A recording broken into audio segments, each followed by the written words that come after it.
रात का वक्त था, बारिश हल्की हल्की हो रही थी और एक बूढ़ा आदमी सड़क के किनारे भीगता हुआ सिर्फ एक रोटी को देख रहा था। मगर उसने रोटी उठाई नहीं। क्यों? क्योंकि वो रोटी उसकी भूख से ज्यादा उसकी ज़मीर की आजमाइश थी।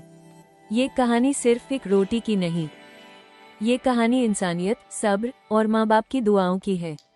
और यकीन मानिए, आखिरी में जो हुआ उसने पूरे शहर को रुला दिया। उस बूढ़े आदमी का नाम रहमान था। कभी वो एक इज्जतदार आदमी था, अपनी छोटी सी दुकान चलता था, बीवी थी, एक बेटा था और एक छोटा सा घर। जिंदगी ज्यादा अमीर नहीं थी, मगर सुकून से भरी हुई थी। रहमान रोज सुबह उठकर पहले अपनी माँ से दुआ लेता था, फिर काम पर जाता था। उसकी माँ अक्सर कहती थी, बेटा, जिंदगी में कभी किसी का हक मत मारना, रिस्क कम हो मगर हलाल हो। रहमान मुस्कुरा कर कहता, अम्मी, आपकी दुआ हो तो मिट्टी भी सोना लगती है। मगर वक्त हमेशा एक जैसा नहीं रहता। एक दिन रहमान की माँ दुनिया से चली गई और उस दिन के बाद जैसे घर की बरकत भी चली गई।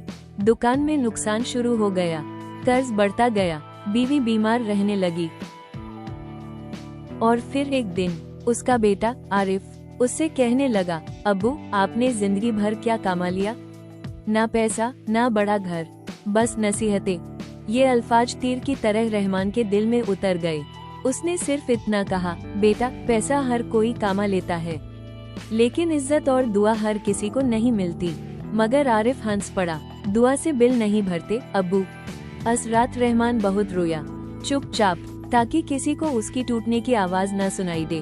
वक्त गुजरता गया, बेटा शहर चला गया, बीवी भी एक दिन बीमारी से चल बसी और रहमान अकेला रह गया। ना घर रहा, ना अपने, बस यादें रह गईं और कुछ पुराने कपड़े। ए फ्लैट वो मस्जिद के बाहर छोटी मोटी मदद से गुजारा करता था, लेकिन एक चीज कभी नहीं बदली, उसका अल्लाह पर यकीन और उसकी माँ की नसीहत, बेटा, किसी का हक मत मारना। उस रात बहुत तेज भूख लगी थी, 2 दिन से उसने कुछ नहीं खाया था।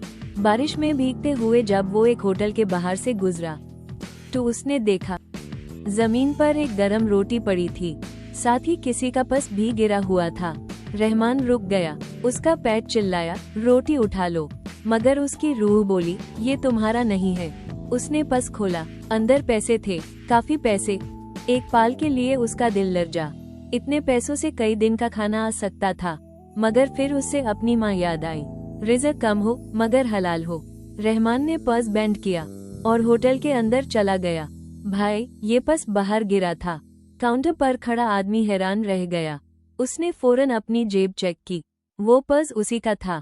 उसकी आंखें भर आई। बाबा, आप चाहें तो इसमें से जितना चाहे ले लो। रहमान ने हल्का सा मुस्कुरा कर कहा, मुझे सिर्फ दुआ चाहिए। हराम का निवाला गले से नहीं उतारता। होटल वाला चुप हो गया। उसने फौरन गरम खाना लगवाया और इज्जत से रहमान को बिठाया।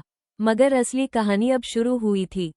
होटल का मालिक शहर का मशहूर बिजनेसमैन था, नाम था सलमान। उसने सीसीटीवी में सब देखा और चुपचाप रहमान के पास आकर बैठ गया। पूछा, बाबा, आपने पैसे क्यों नहीं लिए? आजकल तो अपने भी धोखा दे देते हैं।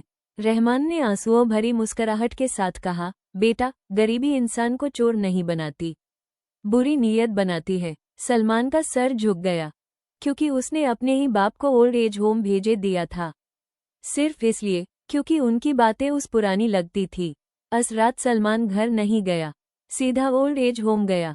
अपने बाप के पैरों में गिर कर रोया, अब्बू, मुझे माफ कर दे।